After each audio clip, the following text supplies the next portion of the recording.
கலாச்சார ரீதியானது. தெற்காசிய வல்லரசான இந்தியாவின் அனுசரணையும் ஆதரவும் இல்லாத ஆதரவும் இலங்கை பிரச்சனையின் தீர்வுக்கு அவசியம். இந்தியாவின் நட்புறவை இன்னமும் நாம் விரும்புகிறோம் என்று சொன்னாரே, எவ்வளவு பெரிய வார்த்தை இது! எவ்வளவு துன்பங்களை மனதிலே இருந்தாலும் கூட அதையெல்லாம் ஒதுக்கி வைத்துவிட்டு இப்படி ஒரு நட்பு கரத்தை நீட்டுகிறார். அந்த கரத்தை கடிக்கிறீர்களே பாவிகளே, இது நியாயமா? இது நியாயமா?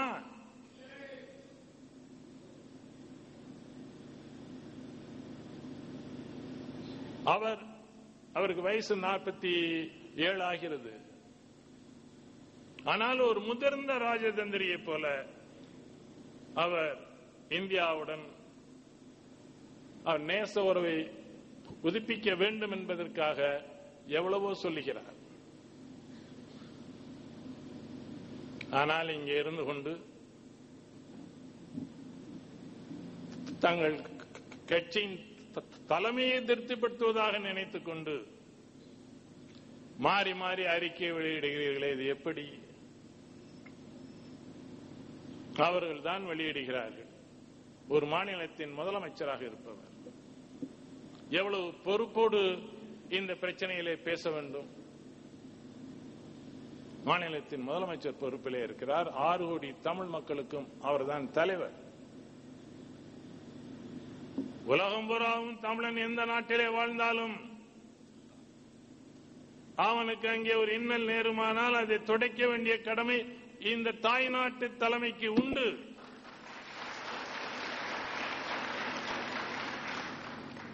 அந்த பெரும் பொறுப்பை இன்றைக்கு ஏற்க வேண்டிய நம்முடைய தமிழகத்தின் முதலமைச்சர் செல்வி ஜெயலலிதா அவர்கள் எடுத்தேன் கவிழ்த்தேன் என்ற போக்கிலே பேசுவது எந்த வகையிலும் நியாயம் அல்ல.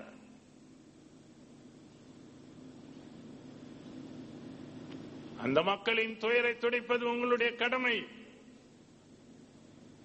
அந்த மக்களை துயரை துடைக்க வேண்டும் என்று இந்திய அரசை வற்புறுத்த வேண்டியது உங்களுடைய கடமை.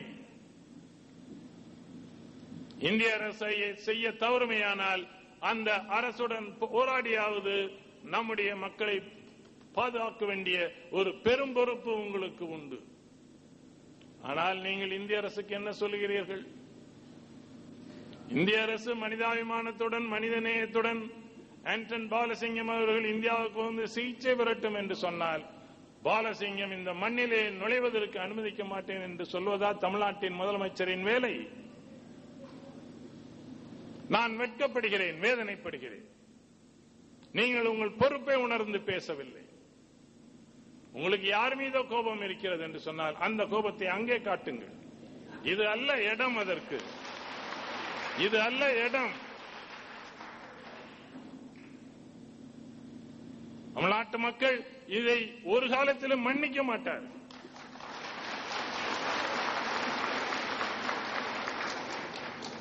வருங்கால வரலாறு இதை குறிக்கும்.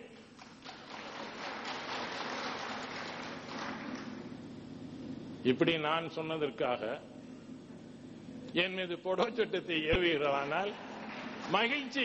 என்னை தண்டியுங்கள், என்னை சிறையிலே அடையுங்கள், அது வேறு. உங்களுக்கும் எனக்கும் சகோதர சகோதரிகள் ஈழ மக்கள் மறந்து விடாதீர்கள். அந்த மக்களுக்கு உதவ வேண்டியது நம்முடைய கடமையா இல்லையா? அரசியல் ஜாதி மத வேறுபாடுகளுக்கு அப்பால் 6 கோடி தமிழ் மக்களும் ஒன்றுபட்டு குரல் கொடுப்போமேயானால் ஈழ மக்களுக்கு இத்தனை இன்னல் வந்திருக்குமா? ராஜீவ்காந்தி தவறான ஒரு உடன்பாடு செய்து இந்திய ராணுவத்தை அங்கே அனுப்புவதற்கு முயற்சி செய்த போது அன்றைக்கு தமிழ்நாட்டில் இருக்கக்கூடிய பெரிய கட்சிகள் எல்லாம் ஒன்று சேர்ந்து அதற்கு எதிராக குரல் கொடுத்திருந்தால் இந்திய படையை அனுப்பும் தைரியம் ராஜீவ்காந்திக்கு வந்திருக்கார். இத்தனை பேரும் அங்கே செத்திருக்க மாட்டார். அதை நாம் செய்ய தவறியதனால் தானே இன்றைக்கு இவ்வளவு விளைவுகள் வந்தன. நாம் செய்த தவறுக்கு நம்மை தண்டிப்பது நியாயம். ஆனால் நாம் செய்த தவறுக்கு ஈழத்தமிழர்கள் தண்டிக்கப்படுகிறார்கள். அது என்ன நியாயம்? நம்முடைய தமிழ்நாட்டு அரசுகள் சரியாக நடந்து கொள்ளாததின் காரணமாக, தமிழ்நாட்டு மக்கள் சரியாக நடந்து கொள்ளாததின் காரணமாக ஈழத் தமிழர்கள் சொல்லனாத கொடுமைகளுக்கு, சித்திரவதைகளுக்கு ஆளாக்கப்பட்டார். எத்தனை பேர் செத்து மடிந்தார்கள், எத்தனை பிஞ்சுகள் அங்கே அழிக்கப்பட்டன. இதையெல்லாம் தயவு செய்து எண்ணி பாருங்கள்.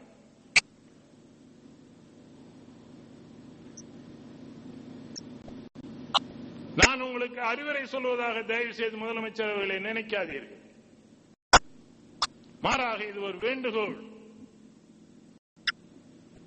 ரொம்பவும் அணிவான ஒரு வேண்டுகோள்.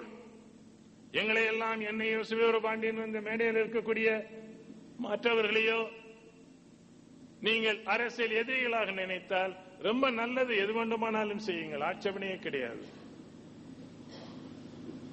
ஆனால் ஈழ தமிழ் மக்களுக்கு இந்த நெருக்கடியான நேரத்தில் உதவி புரியுங்கள். முடியாவிட்டால் உபத்திரம் செய்யாது சும்மா இருக்கு. இது வேண்டாம். பிரபாகரன் அவர்கள் பெட்டியிலே வளைத்து வளைத்து கேட்டார், ஏதேதோ கேட்டார். அவர் தெளிவாக விடுதலை புலிகளின் நிலைப்பாடு என்ன என்பதை அழகாக விளக்கினார். விடுதலை புலிகள் இயக்கத்தின் மீதான தடையை இலங்கை அரசு நீக்கிய பின்னாலேதான் நாங்கள் பேச்சுவார்த்தை மேடைக்கு வருவோம் என்று சொன்னார். எவ்வளவு ஆழமான வார்த்தைகள் அவை!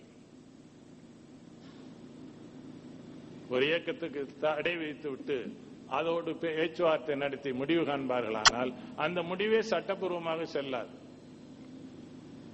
நீங்கள் முதலில் இதை நீக்குங்கள், பிறகு பேசுகிறோம் என்று சொல்லக்கூடிய அந்த துணிவு பிரபாகரனுக்கு மட்டுமே இருந்தது, இருக்கிறது, வேறு யாருக்கும் இல்லை.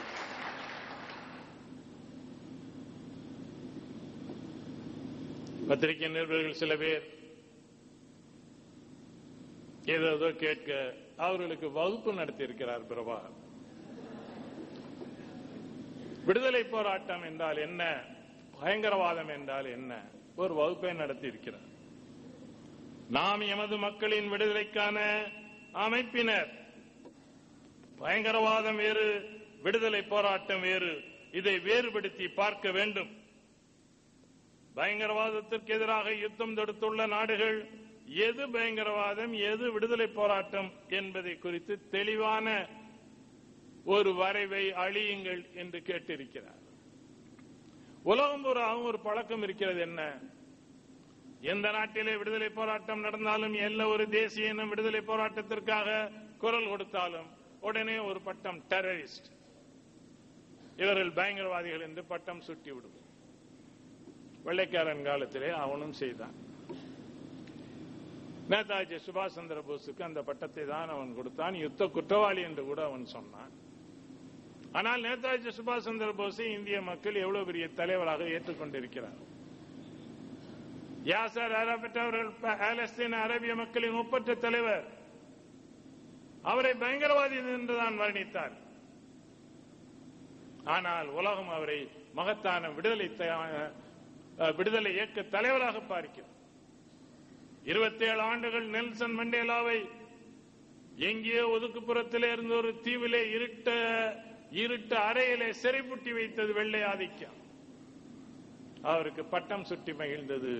இவர் ஒரு பயங்கரவாதி என்று சொன்னார். ஆனால் அதே நெல்சன் மண்டேலா மக்களின் ஆதரவோடு அந்த நாட்டுக்கு ஜனாதிபதியாக வந்து உட்கார்ந்தார். பிரபாகரனை இன்றைக்கு பயங்கரவாதிகள் என்று சித்தரிப்பவர்கள் நாளைக்கு பிரபாகரன் சுதந்திர தமிழகத்தின் தலைவராக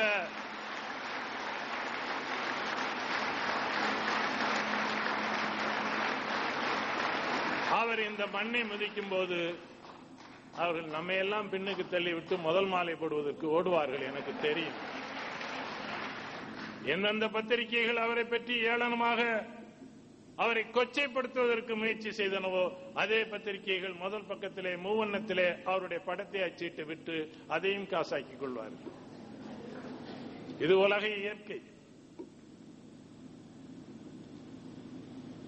எல்லா விடுதலை தலைவர்களுக்கும் இந்த அனுபவங்கள் உண்டு. அதற்கு பிரபாகரன் விதி விலக்கல்ல.